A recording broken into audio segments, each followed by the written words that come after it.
Welcome to day 15 of the 30 days challenge of overcoming fears and building confidence. Today we are talking about fear of intimacy. Yes, I know love, trust, intimacy, all these terms go together, but I wanted to take this separately. The love and trust I spoke about in very, very general terms, but when it comes to intimacy, I want to get in depth of the fear that a lot of us face.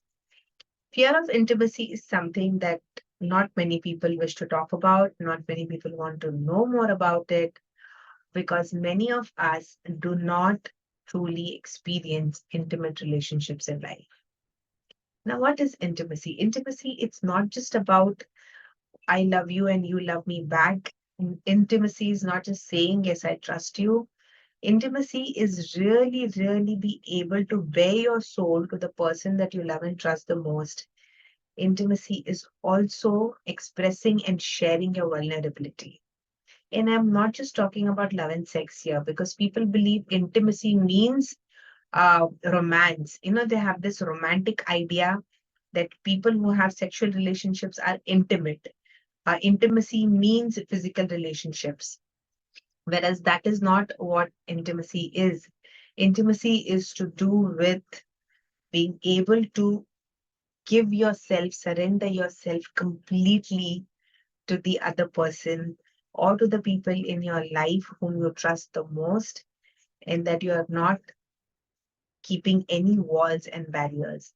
And intimacy means trusting yourself, being intimate and vulnerable, and accepting your vulnerability to yourself first. So, the most important relationship when it comes to intimacy is the one that you have with yourself first and then with others around you. And you cannot be intimate with everyone. You can say, I love you to a lot of people.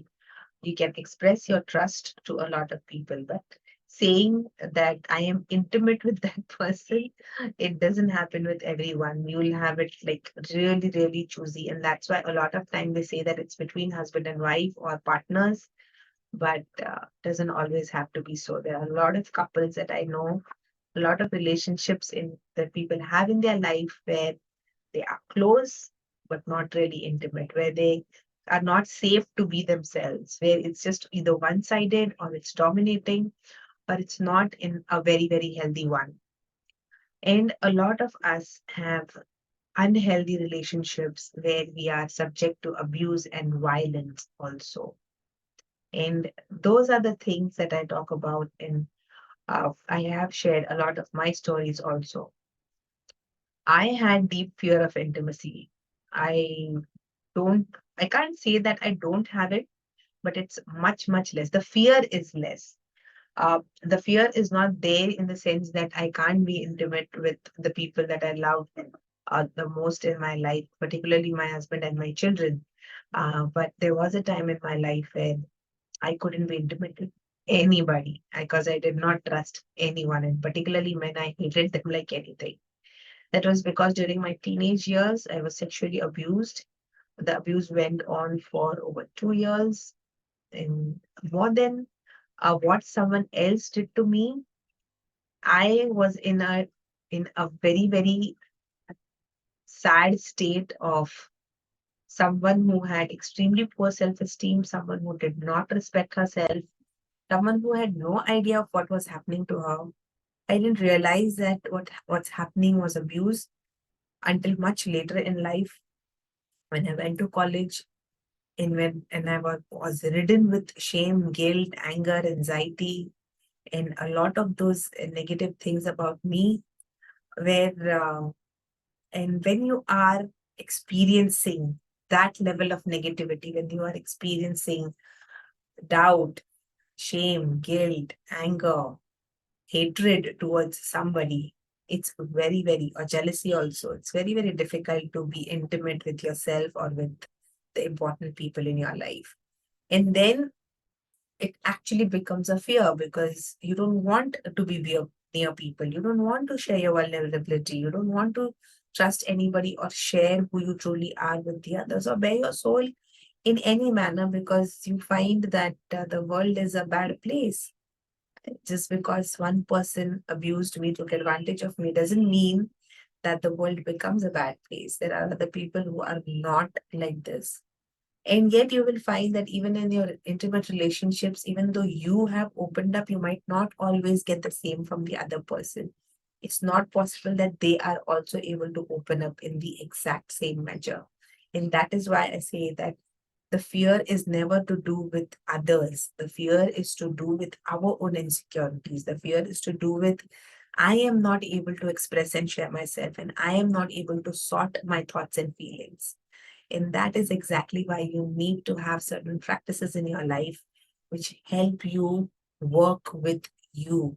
You need to have certain rituals in your life that help reduce your fear so that you are then able to focus on your thinking. You are able to build the confidence that you need to be you and then live up to your highest potential. So let's go ahead and dig deeper into what is the fear of intimacy that we a lot of us face. Ask these powerful questions to yourself. Um, how has this fear stopped me? What can I do about it? I've had this fear because I realized that the world is very early in life that people cannot be trusted. You should not be intimate with anyone. Even best friends are not best. And had these really negative ideas about the world, and which only added to more and more need to run away from life and to run away from people. And it only kept adding to fear. So just really go back into your life and see, even if you do have a fear of being vulnerable or sharing your vulnerability or bearing yourself to the most important people in your life, what is stopping you from being intimate? What is stopping you from having the relationships that you truly, truly deserve in your life? What are those fears? What is it? What are those internal barriers and resistances that you have created that's stopping you to moving towards the best version of yourself? And then, yes, of course, also ask you, what can I do about it? What can I do to empower myself? What can I do to lower these resistances of my mind? What can I do to truly trust others? And here are these three too powerful tools. And I keep saying them again and again. By 15th day, you must be wondering, she's saying the same thing. But there's a reason, because if you look at positive affirmations, there is enough evidence and research that says only you can heal you, only you can do something about you, and you are able to do something about it by changing your thoughts. Half of your battle is won. And that is exactly why practicing them every day is very, very crucial. I write them down every single day. And then that is how I know that, yes, I'm able to express and share. Not many people just go out there and talk about that they were sexually abused, because it's difficult for people to do it because they don't trust themselves. They don't trust that somebody will understand. I am beyond that fear already because I am not bothered about who understands me or not. It doesn't matter whether you understand me or not because I understand me today. I am able to see myself in a different perspective. I don't see myself as a victim of anything of or anyone in my life. I am the warrior. I am the one who is in charge. So, how can anyone else who did something way long ago in the past affect me today? Today, I choose a completely different version of me. And today, when I'm different, how can anything that happened in the past have any power over me today? And that is the question that you should be asking yourself. Do say a lot of amazing, beautiful things about you to you every single day. For example, I am a loving soul. I am a forgiving soul. I am a kind and compassionate person, or a kind and compassionate soul. These are just three examples. You should write at least 10 to 20 amazing, lovely qualities about you every single day. Just trust me on that. Just do it. Do it. It takes effort. Your mind will not like it. You will feel like this Gauravi, what she speaks is nonsense, and you'll realize that it is not. Because what else? I mean, give yourself a break. Give yourself better ideas of being, because that's the most you can do for you. Express a lot of gratitude. These are all complementary.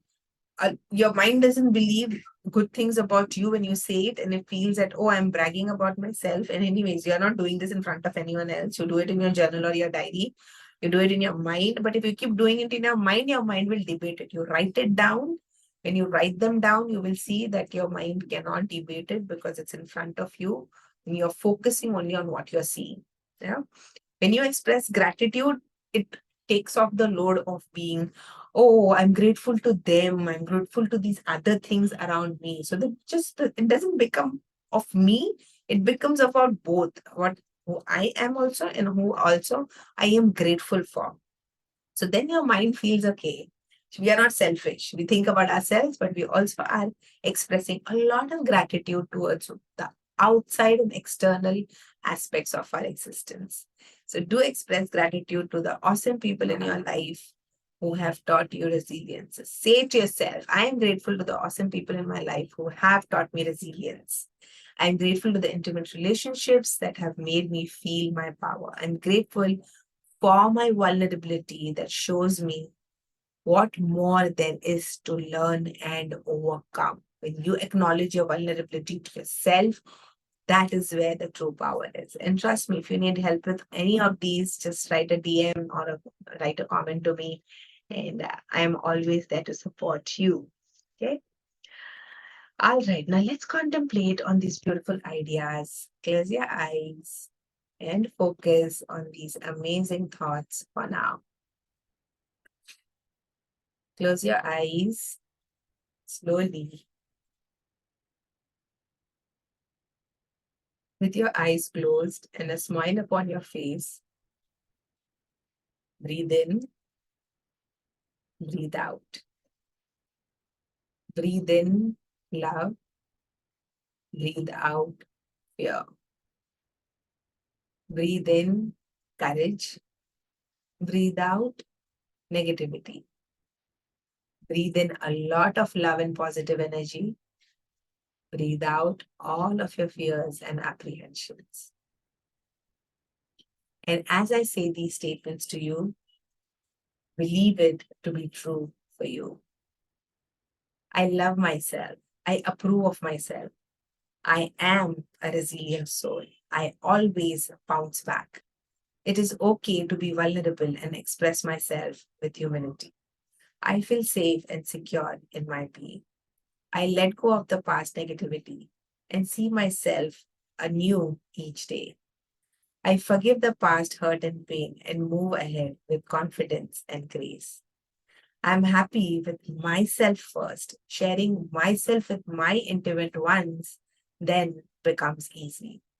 It is safe to share my soul intimately with the people I love the most. I attract the right people who match my positive energy vibrations. I calmly and peacefully let go of the fear of intimacy. I let go, let go of my fears. Keep breathing in and breathe out. I breathe in courage. I breathe out fear. I love myself. I approve of myself. It is okay to be vulnerable and express myself with humility. I am a resilient soul. I always bounce back. I feel safe and secure in my being.